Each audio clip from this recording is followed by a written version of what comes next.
MPSC राज्यशास्त्राचा अभ्यास करताय तर मग 2 कलमं अशी आहेत जी तुम्हाला चुकवून चालणारच नाहीत. हो, कलम 32 आणि कलम 226. आणि ही कलमं फक्त परीक्षेसाठी महत्वाची आहेत असं नाही, तर एका भारतीय नागरिकाला मिळालेलं हे सगळ्यात मोठं घटनात्मक शस्त्र आहे असं म्हटलं तरी चालेल. चला, आजच्या या विश्लेषणात आपण या 2 कलमांचा अगदी सखोल आणि परीक्षेच्या दृष्टीनं अभ्यास करूया. विचार करा जरा, या एकाच प्रश्नामध्ये या पूर्ण टॉपिकचा सार दडलेला आहे आणि याचं उत्तर आहे हो, नक्कीच. तुम्ही थेट सुप्रीम कोर्टात जाऊ शकता आणि ही जी प्रचंड शक्ती आहे ना, ती आपल्याला मिळते कलम 32 मधून.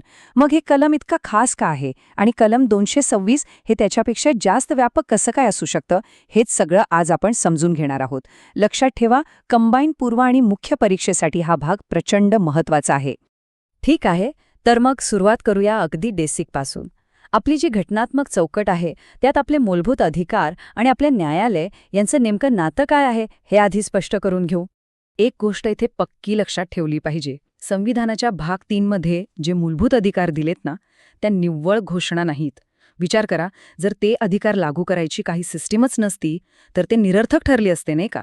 म्हणूनच आपल्या संविधानकर्त्यांनी अधिकारांसोबतच त्या अधिकारांच्या संरक्षणाची म्हणजे घटनात्मक उपायांची एक जबरदस्त तरतूद केली आहे. आणि आता आपण त्या कलमाकडे वळूया, जे या संपूर्ण संरक्षण यंत्रणेचं केंद्रस्थान आहे. कलम 32, ज्याच्याशिवाय मूलभूत अधिकारांच्या चॅप्टरला काहीही अर्थ उरणार नाही. या स्लाइडवरचा प्रत्येक पॉइंट म्हणजे परीक्षेसाठी एक संभाव्य प्रश्न आहे.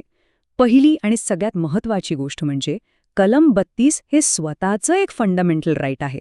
याचा अर्थ काय? याचा अर्थ तुमच्याकडून हा अधिकार साध्या कायद्याने कोणी काढून घेऊ शकत नाही. याच कलमामुळे जर तुमच्या मूलभूत अधिकारांचं उल्लंघन झालं तर तुम्ही थेट सुप्रीम कोर्टाचं दार ठोठावू शकता आणि मग कोर्ट रिट जारी करून ते अधिकार तुम्हाला परत मिळवून देतं. डॉक्टर बाबासाहेब आंबेडकरांचं हे एकच वाक्य या कलमाचा सगळं महत्त्व सांगून जातं.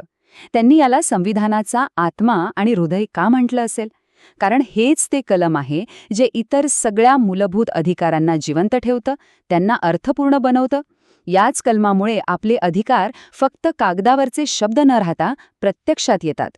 ठीक आहे, तर मग न्यायालय हे अधिकार लागू करण्यासाठी कोणती शस्त्र वापरतं? तर त्यांनाच आपण रिट किंवा प्राधिलेख असं म्हणतो. आणि एमपीएससी परीक्षेमध्ये या 5 रिट्सवर आणि त्यांच्या अर्थावर हमखास प्रश्न असतोच असतो. पहिला रिट आहे हेबियस कॉर्पस. याचा शब्दशः अर्थ होतो शरीर सादर करा. समजा एखाद्या व्यक्तीला पोलिसांनी किंवा कोणीही बेकायदेशीरपणे डांबून ठेवले, तर न्यायालय हा रिट जारी करून त्या व्यक्तीला न्यायालयासमोर हजर करायचा आदेश देतं, जेणेकरून कोर्ट तपासू शकतं की ती अटक कायदेशीर आहे की नाही. हे वैयक्तिक स्वातंत्र्याचं सर्वात मोठं संरक्षण कवच आहे. दुसरं रीट आहे मॅन्डेमस. याचा अर्थ आहे आम्ही आज्ञा देतो. जेव्हा एखादा सरकारी अधिकारी किंवा संस्था जे काम करणं त्यांचं कायदेशीर कर्तव्य आहे ते करत नसतील, तेव्हा न्यायालय त्यांना ते कर्तव्य पार पाडण्याची आज्ञा देऊ शकतं. प्रशासकीय दिरंगाईवर हा एक खूप प्रभावी उपाय आहे. तिसरा रीट आहे प्रोहिबिशन. नावाप्रमाणेच हा प्रतिबंधात्मक आहे, म्हणजे थांबवणारा. जर एखादं खालचं न्यायालय आपल्या अधिकार क्षेत्राच्या बाहेर जाऊन एखाद्या केसची सुनावणी करत असेल, तर वरचं न्यायालय त्यांना थांबा असा आदेश देऊन ती कार्यवाही तिथेच रोखू शकतं. हा एक प्रकारे रेड सिग्नल आहे. चौथा रेट सर्च्युररी म्हणजे अधिक माहिती देणे. हा प्रोहिबिशनच्या एक पाऊल पुढे जातो. यात फक्त कार्यवाही थांबवली जात नाही, तर खालच्या कोर्टाने दिलेला निर्णय रद्द करून तो खटला वरच्या न्यायालयात मागून घेतला जातो. हे सहसा अधिकार क्षेत्राचा अभाव किंवा कायद्याच्या चुकीच्या अर्थामुळे होतं. आणि पाचवा आणि शेवटचा रेट क्वो वॉरेंटो. याचा अर्थ आहे कोणत्या अधिकाराने.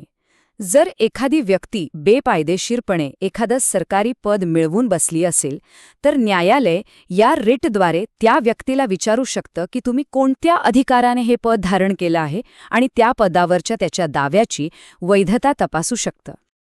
आता आपण येतो या टॉपिकच्या सगळ्यात महत्त्वाच्या भागाकडे. आणि हा भाग एमपीएससीच्या प्रश्नपत्रिका सेट करणाऱ्यांचा अत्यंत आवडता विषय आहे. कलम 32 आणि 226 मधला नेमका फरक काय? इथेच खूप विद्यार्थ्यांचा गोंधळ उडतो. जसं कलम 32 सुप्रीम कोर्टाला रिट जारी करण्याचा अधिकार देतं, अगदी तसंच कलम 226 हायकोर्टांना हा अधिकार देतं. पण हे दोन्ही अधिकार सेम टू सेम नाहीयेत. त्यांच्यातले जे सूक्ष्म फरक आहेत ना, तेच परीक्षेत मार्क मिळवून देतात किंवा घालवतात. चला, तेच आता समजून घेऊया. ही टेबल डोक्यात एकदम फिट करून घ्या. पहिला आणि सगळ्यात मोठा फरक आहे व्याप्तीचा. कलम 32 फक्त आणि फक्त मूलभूत अधिकारांसाठी वापरता येतं, पण कलम 226 हे मूलभूत अधिकारांसोबतच इतर कोणत्याही कायदेशीर अधिकारांसाठी सुद्धा वापरता येतं. याचाच अर्थ कलम 226 ची व्याप्ती ही कलम 32 पेक्षा जास्त आहे. दुसरा फरक आहे स्वरूपाचा.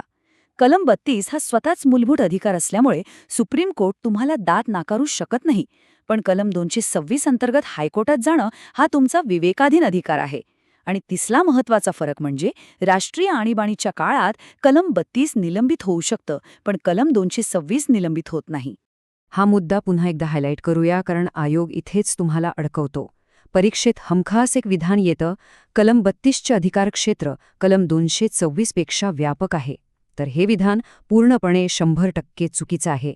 रिट जारी करण्याच्या बाबतीत हायकोर्टाचे अधिकार क्षेत्र सुप्रीम कोर्टापेक्षा व्यापक आहे. का? कारण ते फक्त मूलभूतच नाही, तर इतर कायदेशीर अधिकारांसाठीही रिट जारी करू शकतं.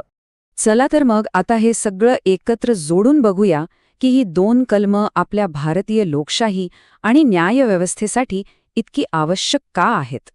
ही दोन्ही कलमं न्यायिक पुनरावलोकन म्हणजे ज्युडिशियल रिव्ह्यू या संकल्पनेचा कणा आहेत.